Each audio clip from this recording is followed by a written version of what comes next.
रेस्वा syrup का उपयोग मुख्य रूप से एलर्जी और ऊपरी श्वसन पथ के संक्रमण सहित विभिन्न स्थितियों के कारण होने वाली सूखी, परेशान करने वाली खांसी के इलाज के लिए किया जाता है। यह कफ सप्रेसेंट और एंटीहिस्टामाइन नामक दवाओं के वर्ग से संबंधित है।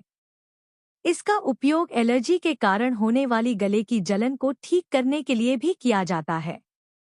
यह दवा विशेष रूप से कफ के बिना सूखी खांसी से राहत दिलाने के लिए प्रभावी है, गले की जलन से राहत प्रदान करती है।